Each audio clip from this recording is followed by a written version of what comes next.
Hello students, I am Manoj Sonkar. जैसा कि आप सभी लोग जानते हैं कि मैं थिंकर्स की सीरीज चला रहा हूं और बहुत सारे थिंकर्स मैंने ऑलरेडी कवर कर दिया है। जो भी थिंकर्स आप लोगों को चाहिए होते हैं, अगर आप उन थिंकर्स का नाम लिख करके और बाय मनोज सोनकर सर लिख करके डालते हैं तो वो थिंकर्स जो है वो आपको मिल जाते हैं।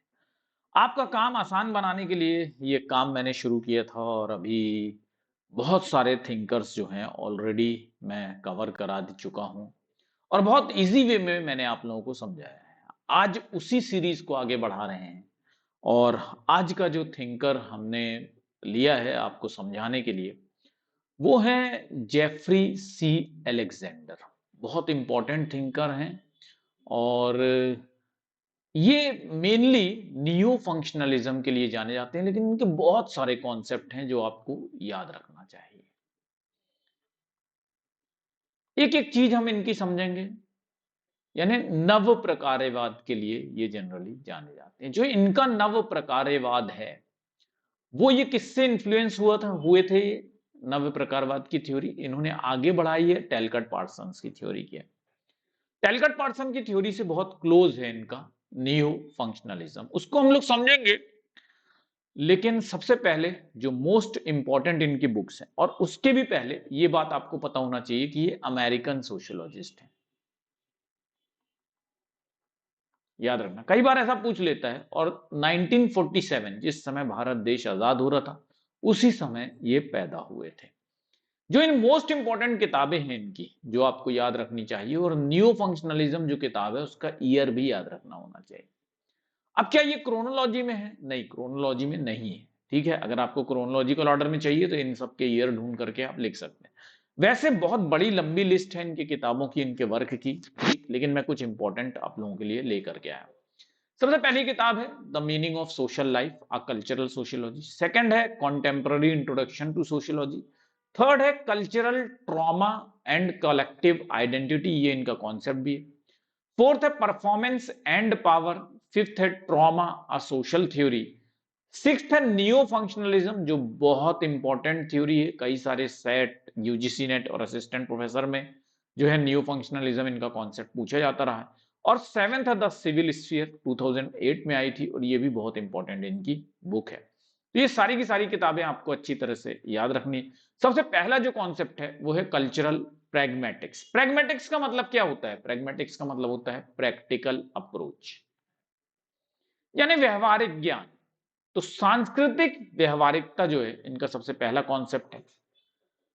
Alexander developed the cultural pragmatic concept as a way to understand how cultural meanings are produced and enacted in social life। किस तरह से हम लोग संस्कृति का अर्थ निकालते हैं, ठीक है, कैसे संस्कृति के मीनिंग्स को हम समझते हैं, इस चीज को इन्होंने कल्चरल प्रैग्मेटिक्स, यानी कि किसी भी सांस्कृतिक जो तथ्य होते हैं, जो संस्कृति होती है, उसका हम व्यवहारिक रूप से, उसका प्रैक्टिकल वे में हम कैसे यूज करते हैं।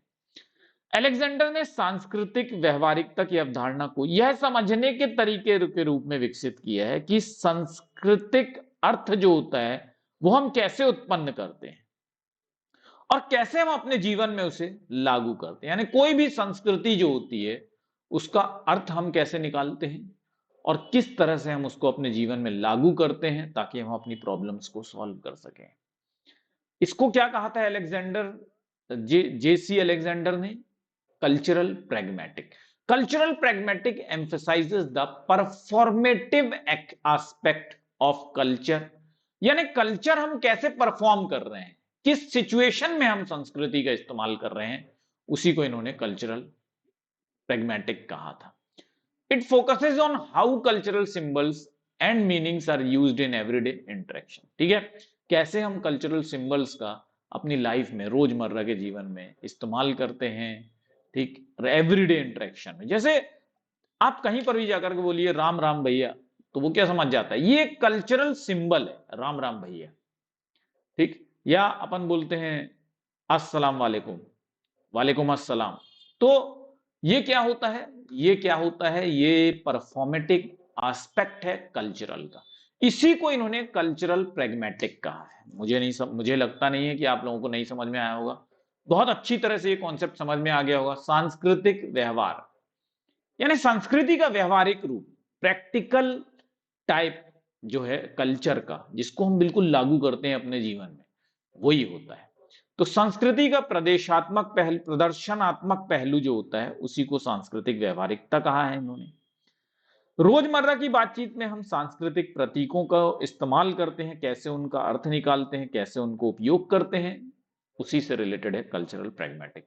नेक्स्ट जो इनका कॉन्सेप्ट है वो है strong programme in cultural sociology, very important, सांस्कृतिक समाजशास्त्र में सशक्त कार्यक्रम। स्ट्रॉन्ग प्रोग्राम है क्या? जब हम बात करते हैं कल्चरल सोशियोलॉजी की, तो अलेक्जेंडर ने उसमें स्ट्रॉन्ग प्रोग्राम बताया है। इसका क्या मतलब होता है?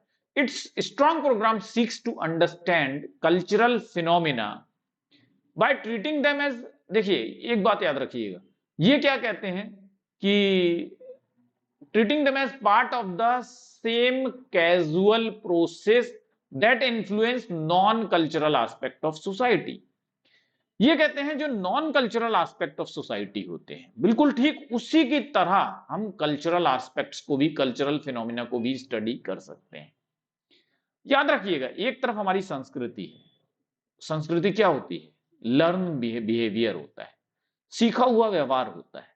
नॉन कल्चर चीजें क्या होती हैं? जिनको हम सीखते नहीं हैं अपने जीवन में, बायोलॉजिकल होती हैं, या जो भौतिक वस्तुएं हैं वो।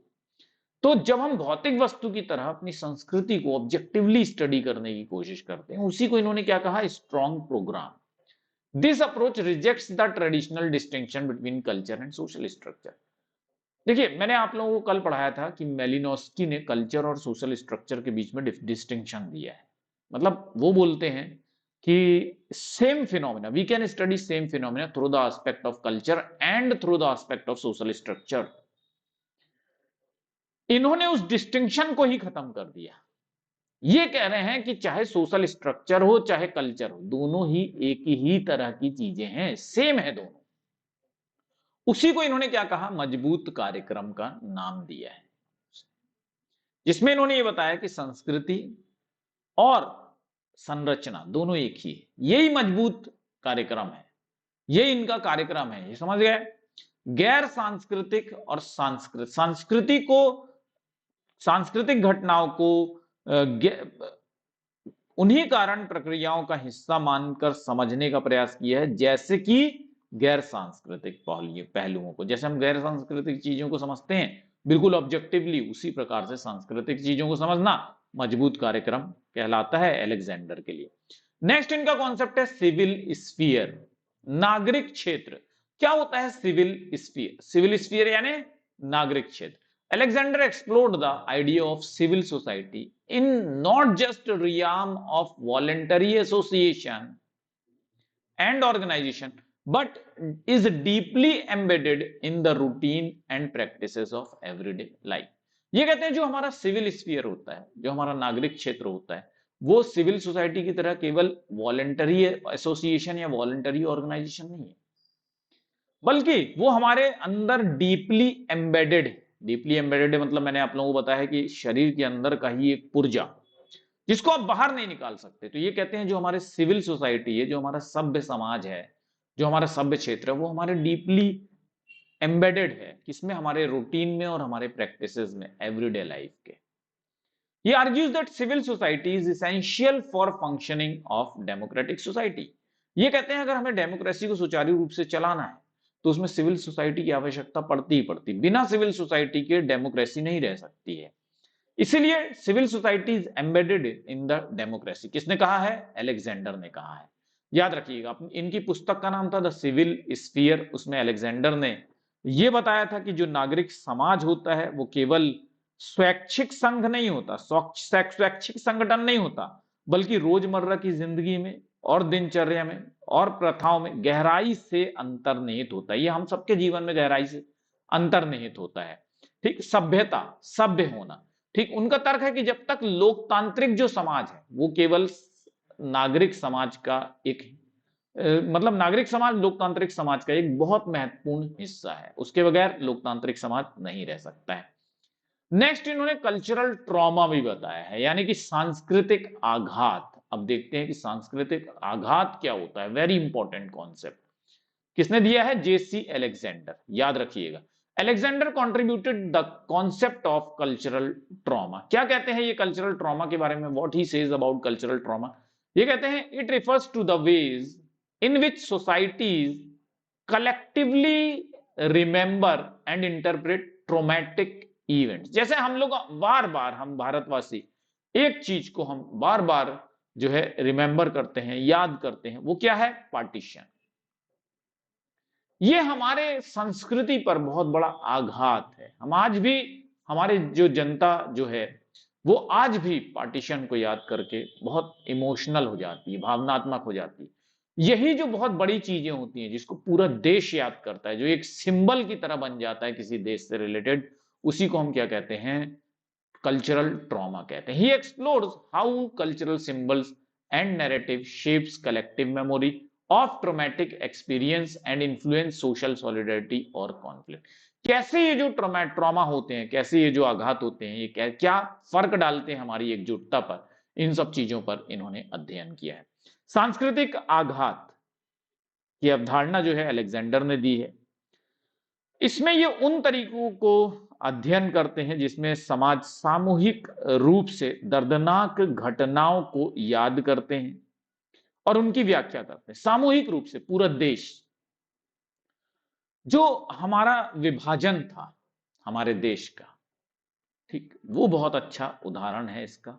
पूरा देश याद करता है कि हम कैसे विभाजित हुए, ठीक है, कैसे हमारा जो देश था वो हिंदुस्तान और पाकिस्तान में, भारत और पाकिस्तान में विभाजित हो गया, ठीक है।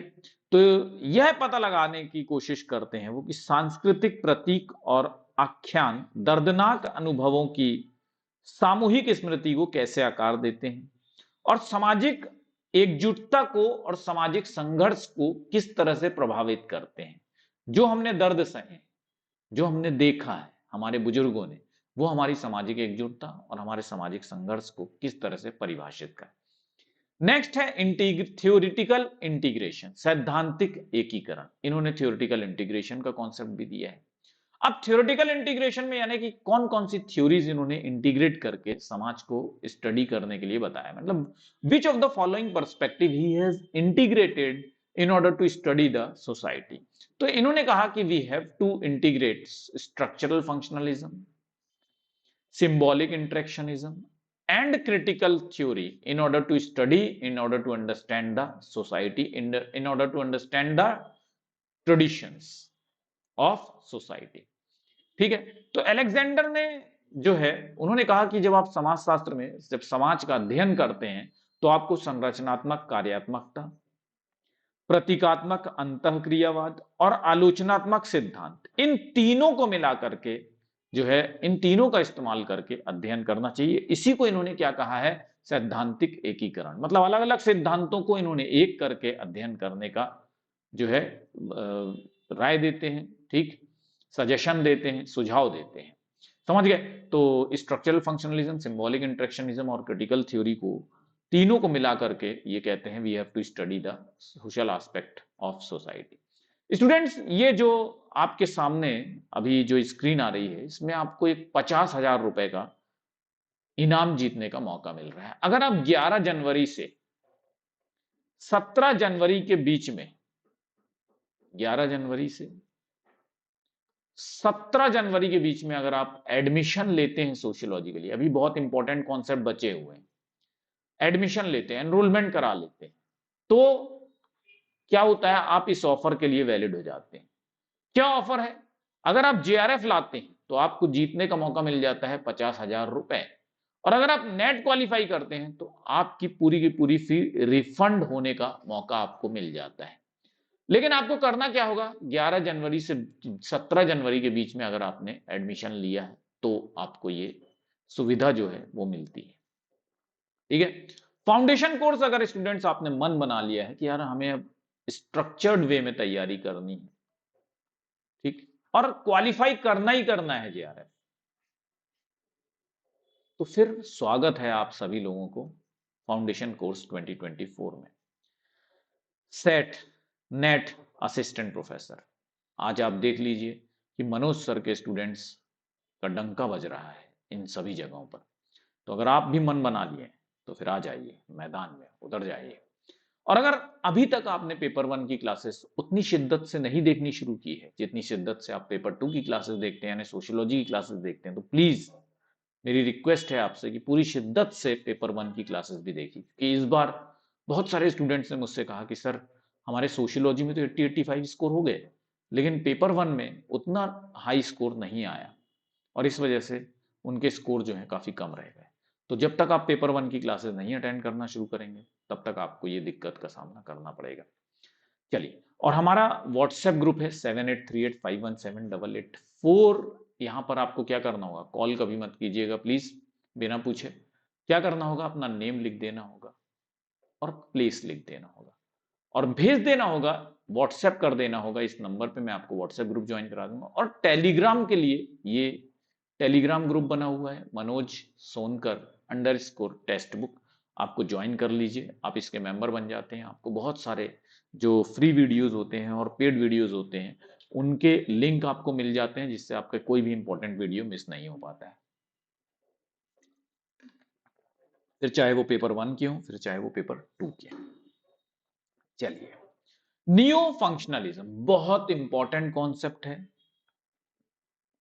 सबसे इंपॉर्टेंट कॉन्सेप्ट इनका यही है, वेरी वेरी इंपॉर्टेंट। हर बार सवाल आते हैं, कई बार ये भी सवाल आ गया डायरेक्टली कि कब इन्होंने ये किताब लिखी थी, नियो फंक्शनलिज्म नाम की किताब तो 1985 में लिखी थी, ये भी याद रख लेना, ईयर भी पूछ लेता है। Alexander is often associated with neo-functionalism, a theoretical perspective। इन्होंने क्या दिया था, theoretical perspective से स्टडी किया, that build upon ideas of structural functionalism। याद रखिएगा structural functionalism, और किसके structural functionalism, टैलकॉट पार्सन्स के structural functionalism के आइडियाज पर बेस्ड था ये।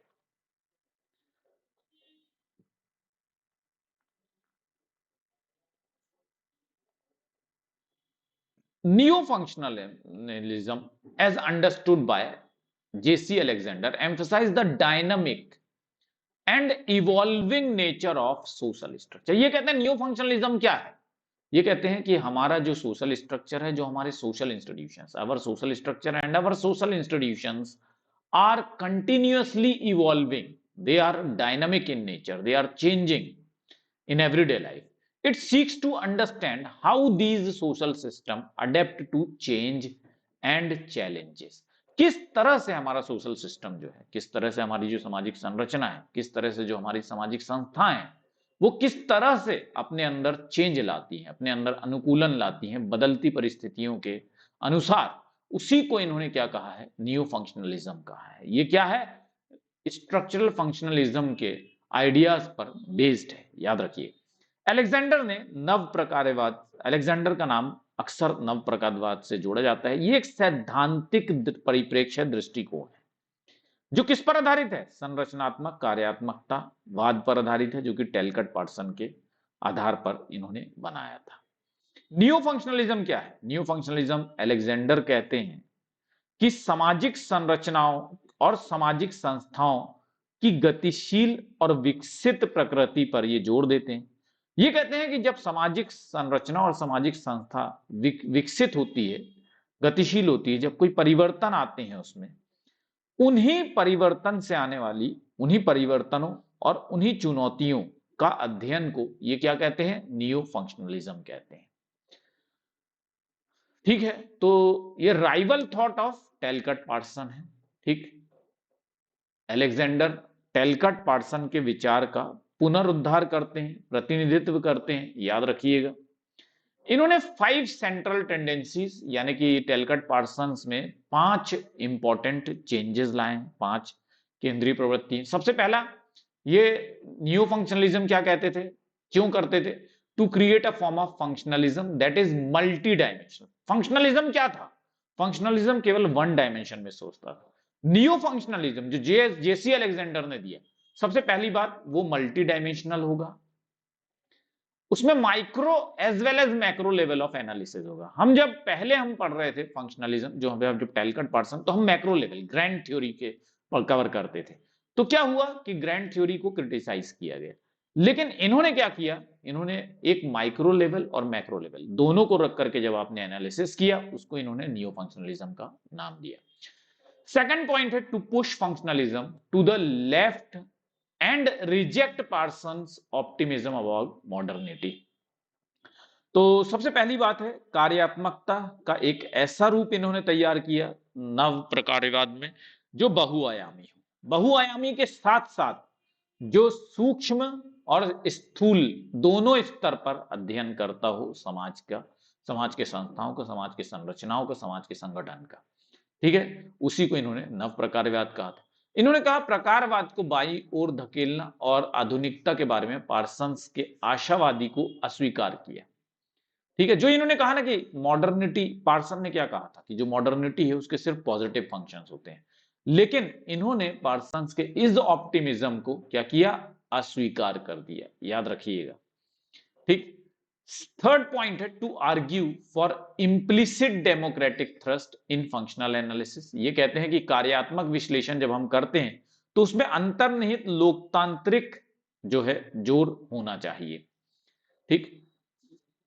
फोर्थ पॉइंट है कि टू इनकॉर्पोरेट कॉन्फ्लिक्ट। अब देखिए फंक्शनलिस्ट जो होते हैं वो कॉन्फ्लिक्ट ओरिएंटेशन को बिल्कुल छोड़ देते हैं, तो नियो फंक्शनलिज्म में इन्होंने कॉन्फ्लिक्ट पर्सपेक्टिव से भी नियो फंक्शनलिज्म को अध्ययन किया है। ठीक है, संघर्ष अभिविन्यास को भी इन्होंने जोड़ करके समाज के संस्थाओं, समाज की संरचनाओं का अध्ययन किया। To emphasise uncertainty and interaction creativity, इन्होंने इसमें अनिश्चितता को भी जोड़ा है और अंतः क्रियावाद रचनात्मकता पर भी जोर दिया। While Parsons consistently viewed actor as analytical concept, अब देखिए पार्सन ने क्या एक्टर को एनालिटिकल कॉन्सेप्ट माना है, लेकिन अलेक्जेंडर यहां पर डिफरेंस रखते हैं। Alexander defines action as movement of concrete living breathing person as they make their way through the time and space. ये कहते हैं एक्शन कोई मटेरियल चीज नहीं है, कोई ऐसी नॉन लिविंग चीज नहीं है, बल्कि वो एक लिविंग है, कॉन्क्रीट है, ब्रीदिंग है, उसमें मूवमेंट है, उसमें गतिशीलता है। ठीक है, तो ये पार्सन्स को क्रिटिसाइज करते हैं यहां पर। जैसे पार्सन्स ने सामाजिक कार्य का अवधारणा दिया था, और कैसे अवधारणा दिया था, उसे अजीवित वस्तु के रूप में उन्होंने जिस तरह से अवधारणा दिया था। ठीक है, मैंने आपको बताया था, उन्होंने बताया था कि एक्टर होता है, सिचुएशन होता है, एंड होता है, मोटिवेशन होता है, डायरेक्शन होता है। ठीक है, अभी अपने टैलकट पर्सन का वीडियो अगर नहीं देखा तो उसको देख लीजिएगा, डाल दीजिएगा Talcott person by Manoj sir, तो आपको मिल जाएंगी वो वीडियोस। ठीक। अलेक्जेंडर का कार्यवाही ठोस, जीवित, सांस लेने वाले व्यक्तियों के गति के रूप में इन्होंने कार्यवाही को परिभाषित किया था। इनके लिए कार्य क्या है, जीवित है, ठोस है, सांस लेने वाला है, मूवमेंट है उसमें, गतिशील है, वो खुद अपना रास्ता बना सकता है। ठीक है, इस रूप में इन्होंने नियो फंक्शनलिज्म को दिया था और इन्होंने इस तरह से जो है चेंजेस लाए थे। नेक्स्ट जो इनका कॉन्सेप्ट है न्यू दुर्खाइमियन पैराडाइम। ठीक, दुर्खिमियन पैराडाइम, प्रतिमान, नया दुर्खिमियन प्रतिमान। तो इन्होंने जो है इमाइल दरखाइम के आइडिया को भी इंटीग्रेट किया है। ठीक, इन्होंने इंस्पिरेशन लिया है फ्रॉम इमाइल दरखाइम। इमाइल दरखाइम से भी विचारों से बहुत प्रभावित हुए थे ये प्रेरणा लेकर के। ठीक, particularly those related to social integration and moral order and seeks to update them to address contemporary social issues। ये जो contemporary social issues उनको इमाइल दरखाइम के थिंकिंग से, जो सोशल इंटीग्रेशन की थिंकिंग है, जो मॉरल ऑर्डर की थिंकिंग है, उसको लेकर के एक्सप्लेन करते हैं। उसी को इन्होंने द न्यू दुर्खिमियन पैराडाइम कहा है। ठीक है, तो विशेष रूप से सामाजिक एकीकरण का सिद्धांत और नैतिक व्यवस्था से ये इमाइल दरखाइम के बहुत प्रभावित थे, और इन्होंने इसी का इस्तेमाल जो समसामयिक सामाजिक मुद्दे हैं उनका समाधान ढूंढने के लिए किया है। ये मानते हैं कि समाज में जितनी भी संस्थाएं, जितनी भी संगठन है, जितने भी संघ हैं, सब एकीकृत है। ठीक है, चलिए, और कुछ ना कुछ पॉजिटिव वर्क कर रहे हैं। तो स्टूडेंट्स, ये ऑफर आपको मिल जाता है अगर आप 11 से 17 के बीच में एडमिशन लेते हैं, यानी 17 जनवरी, याद रखना। ठीक है, 11 से 17 जनवरी के बीच में अगर आप एडमिशन लेते हैं तो आपको 50,000 रुपए तक जीतने का मौका मिलता है। और यह भी मौका मिलता है, अगर आप 50,000, तो ये तब है जब आप JRF क्वालिफाई करते हैं, और अगर आप नेट क्वालिफाई करते हैं तो फिर आपकी पूरी की पूरी फी रिफंड हो सकती है। ठीक है, और फाउंडेशन कोर्स ज्वाइन कर लीजिए अगर आप इसी तरह से समाजशास्त्र को बहुत आसान तरीके से समझना चाहते हैं। आपको मालूम है कि मनोज सर से अच्छा समाजशास्त्र आपको अभी कोई नहीं पढ़ा सकता है। तो फाउंडेशन कोर्स 2024 है, ज्वाइन कर लीजिए जेआरएफ अगर चाहते हैं। पेपर 1 की क्लासेस नहीं देखते हैं, देखना शुरू कर दीजिए। तुलिका मैम और प्रीति मैम की क्लासेस चलती हैं 10 बजे और 11:30 बजे, और मेरी क्लासेस जो है यूट्यूब की, याद रखिएगा 11 बजे चलती है, 11 AM यूट्यूब पर। आप यूट्यूब पर आ जाएंगे, फिर वहां से आपको सब मास्टर क्लास भी मिल जाएगी जो 4 बजे मिलती चलती है। तो सारी फ्री क्लासेस तो कम से कम देखो ही, अगर पेड क्लास नहीं कर सकते हो तो। ठीक है, चलिए, और व्हाट्सएप ग्रुप ज्वाइन कर लीजिए या टेलीग्राम ग्रुप ज्वाइन कर लीजिए, लेकिन ग्रुप का हिस्सा हो जाइए। 7838517888 मेरा व्हाट्सएप नंबर है, उस पर अपना नाम और प्लेस मैसेज कर दीजिएगा, तो मैं आपको व्हाट्सएप ग्रुप ज्वाइन करा दूंगा। Thank you very much students, all the best, bye bye. आशा करता हूं कि आप लोगों को पूरा का पूरा जो कॉन्सेप्ट है अच्छी तरह से समझ में आ गया।